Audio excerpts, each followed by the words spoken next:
Mall of America. It's home to world-class shopping, great dining, and amazing attractions and events. And these are our stories, presented by Bloomington, Minnesota Travel and Tourism. Happy New Year, fans. We are so excited to be here with so much more. I am your host, Jill Renslow, joined by Sarah Johnson. Thanks you, SJ, for joining me today. Of course, happy to be here. It's going to be fun. It's going to be so fun. Those that are sports fans, or maybe you're going to be a sports fan, we're talking Vikings, we're talking partnerships. It's going to be a lot of fun because we're going to dive into the power of partnerships, premium experiences, and what it takes to create unforgettable fan moments on and off the field or in and outside of the mall, because we love sports here at Mall of America. So we're thrilled to be joined by Morgan Kennedy. She's the Vice President of Partnerships and Premium Experiences at the Minnesota Vikings. Morgan leads some of the most exciting collaborations and elevated fan experiences in the state. And we're so glad to have her with us today because the sports industry, I think, does partnerships like no other. Absolutely. And we've learned a lot from our sports partners. And so we're really excited to dive into that because I think all brands should lean into the opportunity of partnership and collaboration because it just elevates your opportunity to connect with your fans in new and exciting ways. So Morgan, welcome to So Much More. Thank you so much. I'm thrilled to be here. I know it's going to be a fun conversation and getting to spend time with both you, Jill, and you, Sarah. So let's get started. Been great to have you at the Minnesota Vikings. You're fairly new to this position, and we would love to hear about what you do. What does it mean to be the VP of Partnerships and Premium Experiences at the Minnesota Vikings? Yeah, well, it's a fantastic job. Let me be clear. Like, I am every day just so grateful that I get to have this role. So what it means is I kind of have 4 pillars of the work that I do. We really focus with a huge part of that foundation in being partnerships and partnership strategy. This is both our large corporate partnerships as well as our premium clients. So really spending a lot of time thinking about what that collaboration looks like. The second part of what we do is a lot around events and hospitality, thinking about how do you elevate experience, how do you think about the role of connectivity and community. A third part of what we do is guest experience. This is both in the stadium and in other spaces we have, and what is that relationship that we build with our fans. And then finally around merchandising and special projects. Again, it's about community and connectivity in thinking about how fans and partners all collide and come together in the spaces that we create through the Vikings. Girl, that's a lot. It's a lot, but it is connected and it is fun and it's meaningful work. Mm-hmm. Well, and I think that's important, being connected, because each team probably collaborates with each other to make sure you have that consistent thread of the Vikings brand, but also what you want to deliver for the fan experience. So it makes sense, but it is a lot to oversee. So what brought you to that role? What was your career path to get you to the Vikings? Yeah, my career path is actually really pretty interesting. So by degree, my background is in finance and information systems. So money and computers. I have a real analytical mind. I think a lot about the role and impact of results and data. And I started out actually my career in finance. I worked in private wealth in New York. I then moved here and started in finance at Target. One of the roles that I had at Target was actually working in investor relations. And that actually created such a different way for me to understand both how do you take analytics and the data and the numbers and think about the role that strategy and creative play as part of that. And so for me, it was the storytelling surrounding that, and then how do we impact the investor community? And so after that role, I was like, gosh, there's something here that I really love. And I made the pivot into PR. And so that's how I got into marketing from finance, is doing the exact same thing I was doing in finance, but now related to the media instead of with finance. Yeah. And so from there on, I really kind of started to have this inkling of how do you think about the role of partnership in a variety of ways. And so almost every role that I took or career placement that I had centered partnership strategy and negotiations at some element of the work. Sure. And so just had a career. I had a 14-and-a-half-year career at Target, ending kind of leading a partnership center of excellence with some of our largest brands.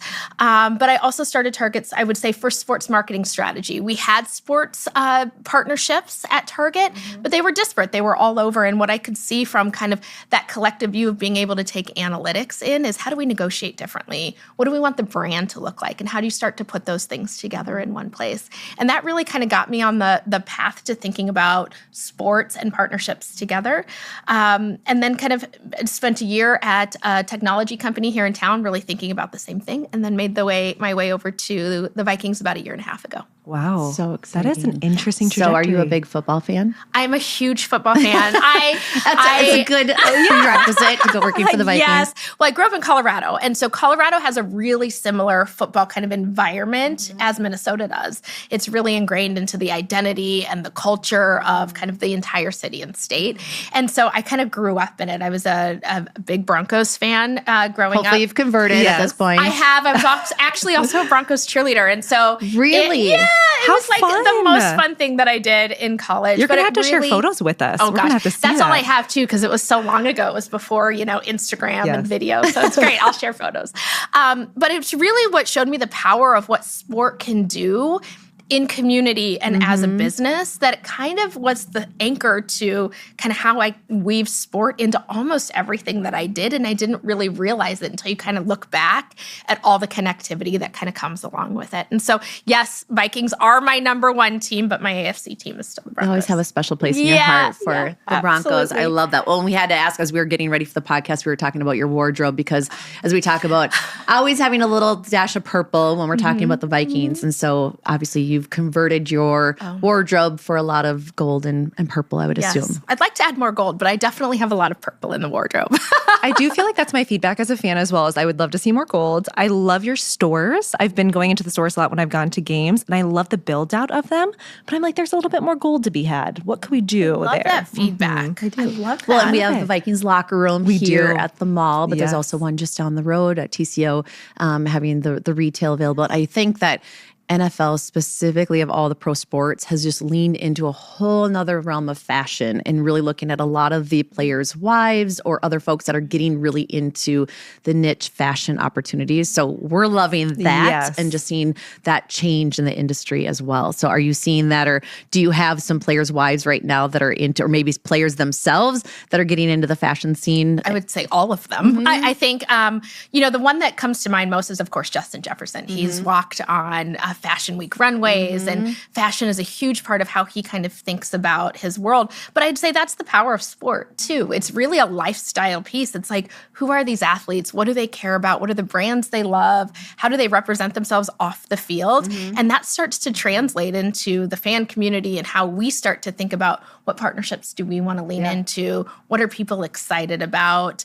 Everybody from the wives of the players to the players themselves, and then, of course, the fans.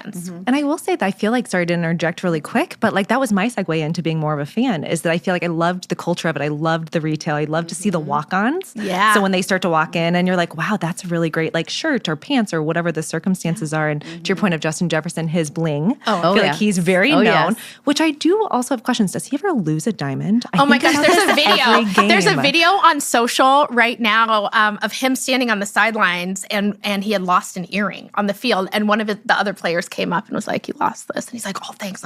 I wondered where that went." Wow. And so, they do. They lose. Yeah. they I'm do always so lose. And curious. bling that you don't have to get on your hands and knees to look like our Yeah, like bling. you just get the you're light in the right way. Yes, Yeah. you're gonna see it. No. But my even gosh. I'm leaning in towards like the custom design that you're seeing from some different folks across the country, as far as a really not only just having a great fit, but also literally custom designing different items. And it's just been really fun to watch that sector of the industry and how it's connecting with a different audience too, and really broadening that scope of what the fans look like today than they might have looked at 10 years ago. Okay, so I'm going to put you two on the spot then. Uh-oh. So merchandising lives in our world, and we think about it a lot, whether here at Mall of America or other places. We do collaborations. We just did one with Fangirl here in town, Lululemon, Unreal. From a woman's point of view, what do you guys get excited about from a merchandising perspective, and what are we not thinking about yet?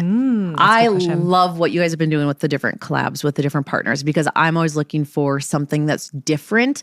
I have jerseys, I have the hoodies, but it's like, I want that outfit that I can wear for more of like a business opportunity. If you're going with clients, if you're going in a suite, that you can still have a touch of the brand, but yet not always being in a jersey. So I love just the unique items. I love when, like with the Unreal drops for like whiteout, like you got to get the sweatshirt or whatever it is. But I love those because it's that sense of demand that you wanted, the urgency of like, I got to get this because it's limited and I want to have this in my closet. Yep. So I love what you guys are doing. Absolutely. Well, and gold. We're going to add gold. We're going to add gold. Yes. And not to say that I don't love purple. There's just a lot of purple. But I love the vintage. I feel like you guys have been really leaning in like the sweaters and a little bit more subtle. I'm not somebody who wants like it just blasted across my chest. It's like, where else can we have the subtle nature of that? I'm going to a game or I'm representing the Vikings in some way. So I've been loving the vintage or the little bit of throwback, whether it's jerseys, sweaters,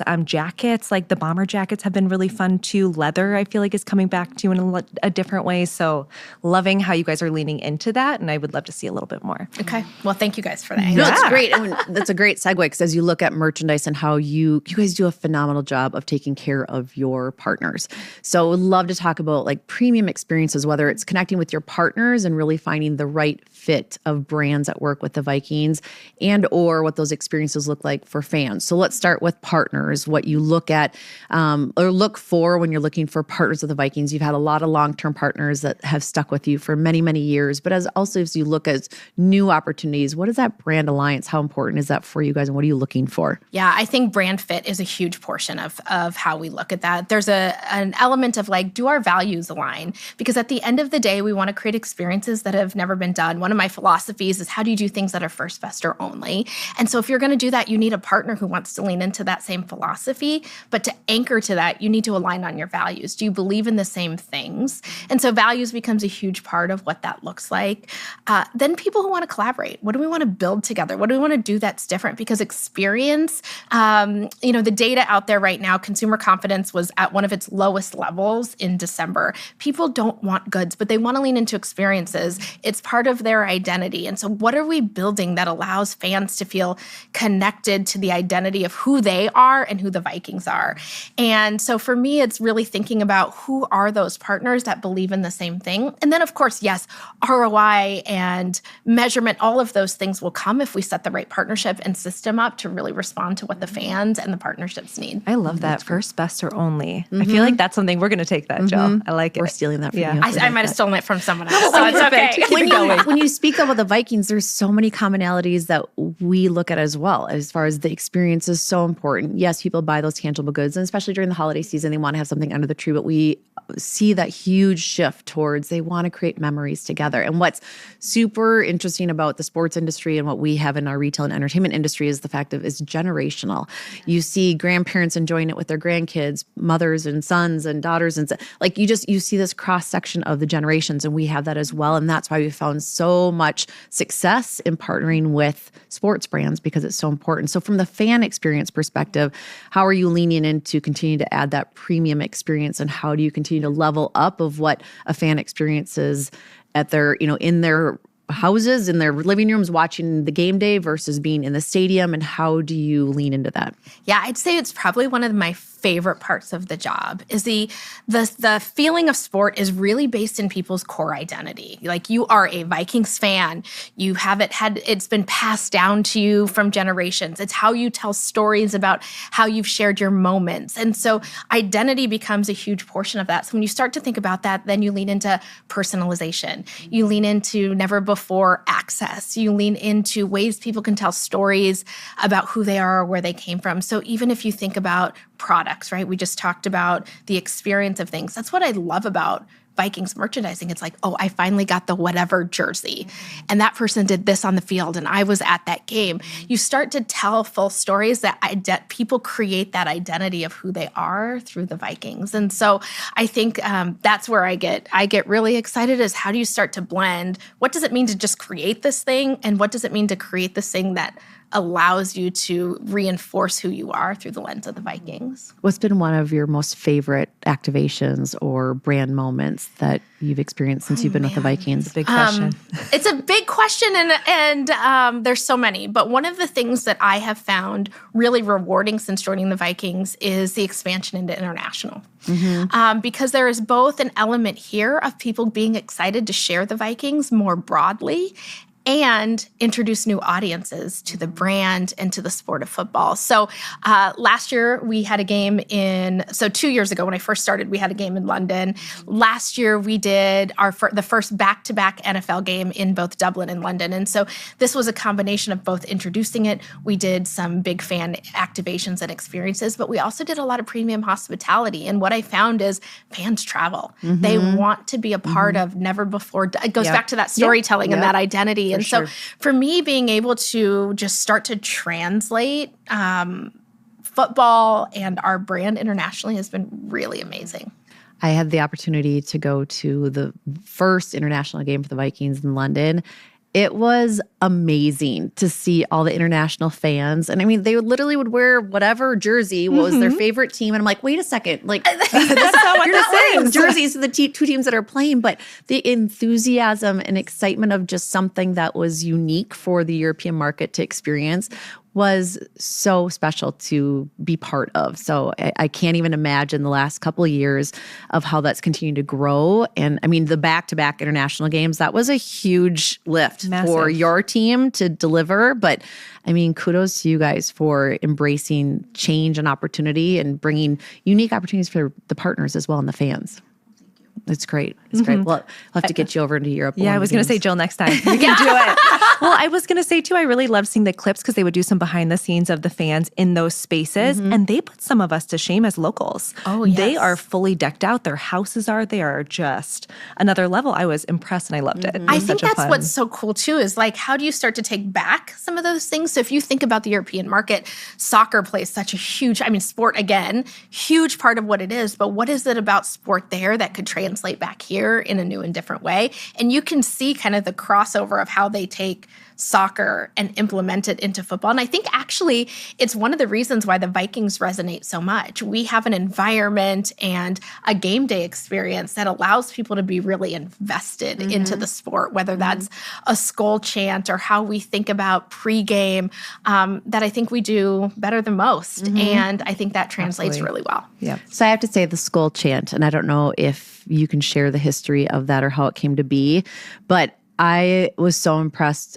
talking with the team. We were at the Bears Vikings game earlier this season and learned more about the history of the Skol chant because I'm so impressed with the fan engagement with the chant and just how it came to be with regards to the Scandinavian roots of the Vikings and how wasn't it inspired by the soccer team? Yeah. So the Skol, one of the things that's so great about the Vikings as a brand is you can really dive deep and really pull in the elements of the Scandinavian culture that exists here in Minnesota and how it ties back, whether that's the use of words like Skol or Valhalla. Like you can really make it a full experience versus just the name of the team. And so I think that becomes really fun. And then things like soccer and other elements around the world that you start to see how fans start to really engage in it. How do we bring those back here? I mean, our game day team is one of the top rated teams in the NFL for being able to create our in-game experience. And it's because of those elements. Yeah. You guys get recognized all the time of being the best stadium, the best fan experience. And I would completely agree with that. It's fantastic. But just it's when you see that connection in the community and the fan base on something as simple as a Skol chant, but it's something that we can own and we're proud of and we love. And so I think it's fantastic. I actually love when I'm like walking somewhere and I'm like, not in Vikings things and somebody will have something Viking on, I'll be like, Skol. And I'll be like, Skol. And I'm like, you and I, we're connected. It is great. So I would love for you to give advice to the brands that are out there or business leaders that might not be leaning into sports partnerships at this time of just the value that it can bring. I mean, it's not for everybody, so I recognize that. But for those companies and brands that have thought about it, any advice for them of how to just explore the opportunity? Because I think there's just so much sitting on the table that can bring them great value. Oh, I love that. I'm going to actually give 2 examples of things that we did this past year that I think worked really well in terms of new partnerships. So one, we had a partnership with the Star Tribune. So Star Tribune is really looking to think about how do they engage and tell more stories about local sport and really lean into that. And so they became kind of our partner related to kind of training camp and preseason. And so we were able to build a partnership that allowed us to amplify the work that we're doing. So it helped them deliver on what they were looking at, helped us deliver on it, but in a way that created an experience that was really meaningful. Another one that was really interesting that you wouldn't necessarily think about together is Medtronic and the Vikings. And so they were launching their first consumer-based brand in medtech for renal failure and disease. And so you would be like, how do these things even go together? But at the base of it, you start to think about their obsession with patients, our obsessions with fans. How do you get in front of people before they actually need things? And so you start to think about this live audience and engaged audience, and how do you start to influence who they are, the experiences they have with brands. And so you can really think about it in new ways. But it's one of the best ways, and probably Mall of America too, to get in front of large audiences, to tell interesting stories, both at a top level in terms of branding, but also experiences, testing into things, trial that you can get feedback on pretty quickly and right away. Medtronic's super interesting. They were, so not to get ahead of the curve a little bit, but when we activated with you guys a couple times this past season, I mean, it was really beautiful. And Medtronic was actually right next to us in the plaza.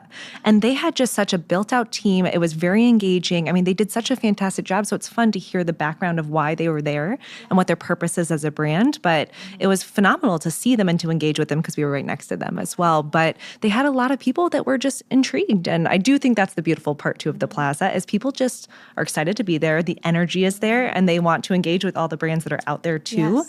But it was fun to see Medtronic and understand a little bit more from your perspective too of why they're there and what they're trying to achieve. And it helped their results. Going back to the finance and analytical side of me, it's like we told that story. We weren't sure what it was going to be, but now they want to think about like, what could this be as a model for how we introduce consumer-based products in an interesting, low-pressure way that people are open to receiving messages or thinking about things differently. And so those are two examples I'd use of how you would never even think that sport could do that.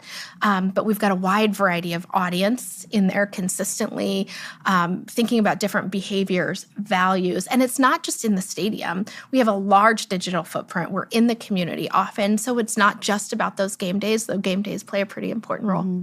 I think it's important because historically, a lot of times an activation was hanging up a banner, having a sign in a stadium. It was your logo presence, and it was like, what is that going to do for you? Granted, brand awareness, but how do you really create that call to action? And to your point, how do you make those connections? How do you really bring your brand to life and connect with the audience that you want to reach? And we've really shifted over the years of how do you bring that engagement forward? You mentioned being on the plaza, Sarah, and I think with having SpongeBob out there. SpongeBob is like a total hit every in time. His helmet. People and get such a fun so photo op. excited. But it's not only what we do at the stadium, but it's been great to work with the Vikings here at the mall and having the cheerleader tryouts and the Skull Line auditions and being able to have other player appearances and activations and things in the retail store, because bringing that to the fans, especially out of season, is fun to keep that momentum going. And it's great because we're approaching that spring season where a lot of those events start happening. So definitely for fans that are interested, keep your eye on our website and with the Vikings as well to see what fun things that we have got coming up. But it's always great to have those fan engagements out here. I don't know, Sarah, if you have anything else to add. Yeah, I was going to say the plaza was so fun, and we did 2 games with you guys this season, one in November, one in December. Polarized temperatures. November was much warmer than December was. You were personally out there on the plaza. Oh my gosh, Jill, I was. Bundled up. Although they had a heater, so her and Kelsey were out you guys there, are phenomenal. And we stopped by, and I'm like, you guys don't even really have coats on and stuff. They're like, oh, they gave us a little heater. This is great. So they were living the life. We always rave about partnerships with you guys because you guys are just top tier, exceptional to the point of what we're talking about. I mean, you really set up all the brands to be successful out there, and especially it was 0 degrees, you guys. Yeah. It was a little chilly. It was cold. chilly, but you know what the best part was, and we talked about it after, is we share so many similarities in our guests, as we mentioned, but it's beautiful to talk face to face with so many of those guests and just to hear. And I had so many fun stories. A California couple had come up and they're like, it's my first time in Minnesota. We didn't dress properly, but we're so excited to go to the game. But you hear all these really beautiful stories and you get that moment to engage with them. And as Jill mentioned, it's like gone are the days of the banners, but it's like, how can you engage with them differently? And so we brought hand warmers to that game, and people being lost very their marbles. functional. Yeah. Yes. The need that they need. But they were shocked that our brand was out there. They were shocked that we brought that product. And it was just fun to engage with them and provide some type of highlight as they were going into the game. So it was such a beautiful experience, but also just fun to hear why people are here and the joy and the energy they have for the Vikings from all over the country. Always I think that's actually why I really love the partnership with Mall of America too. Sharing a little love is that you can only host so many people at a game, and we have millions of fans. And so to be able to create an experience here that allows people access to and connectivity to the brand and the team, Mall of America is top of the list for how we do that. And you mentioned several of the activations that we do, but that access and that personalization and that connectivity is really meaningful to our fans. I love it. Well, we're going to wrap this up with a little speed round, lightning round. So this is all for you, Morgan. So just say the first thing that comes to your mind. I just have 5 quick questions for you. Favorite moment in US Bank Stadium that still gives you goosebumps? Oh, the Minneapolis Miracle. Got it. That was a good one. So good. Yes. Yep. Go-to stadium snack or guilty pleasure on game day? There's a new booth in there that has these like crunch wraps. I'm like, that extra cheese, no guilt, go what for is it. it. I Like, know exactly what you're talking Yes. about. They're like a kangaroo pocket thing, isn't it? Or something like that. It's like a quesadilla almost. Yeah, it's like I love them. I They're need very, to find very this. good. Yes. Yes. Dream brand you'd love to partner with the Vikings, even if it's a long shot. I've got 2. Okay. The first one's Lego. I worked with Lego in my Might be able previous. to help you with that. Yep. Okay, great. Let's At my do that. previous job at Target, and so that's one, and really loved working with them from just a whole values perspective. But the other one is golf. So I'd say Callaway. We do a ton of golf through the Vikings. The team plays a lot. It's great for partnerships. It's a huge part of the Minnesota culture, especially in the summer. So I'd say Callaway is my other one. Love that. Well, Lego Callaway, if you're listening, give Morgan a call. We love this. Most underrated part of the fan experience that you think deserves more attention? You mentioned it, Plaza. I think anything pre-kickoff on game day is incredible. The connectivity of the fans, people getting excited, watching warm-ups, seeing DJ Ray Mills, get everybody excited in there. I think it's that anticipation and build to kick off. Skull chant, are you leading it or are you leaving it to the crowd? Both. I will do anything to create a skull chant that creates connectivity and unity and drives the best environment for our players to win that game. I love it. Morgan, thank you so much for joining us today. SJ, thank you for joining this podcast. It has been such a fun conversation, and your perspective on making a great partnership and how it truly is to elevate a fan experience has been really inspiring. So we cannot wait for continued opportunities with the Vikings. We've got so many things coming in 2026. So we're very excited about that. And to all of our listeners and fans, thank you for tuning in to this episode of So Much More. Keep following us, like us, and share us with your friends. Till next time, we'll see you soon. Thanks for listening to So Much More, a Mall of America podcast. Subscribe wherever you find your favorite podcasts. This show is presented by Bloomington, Minnesota Travel and Tourism.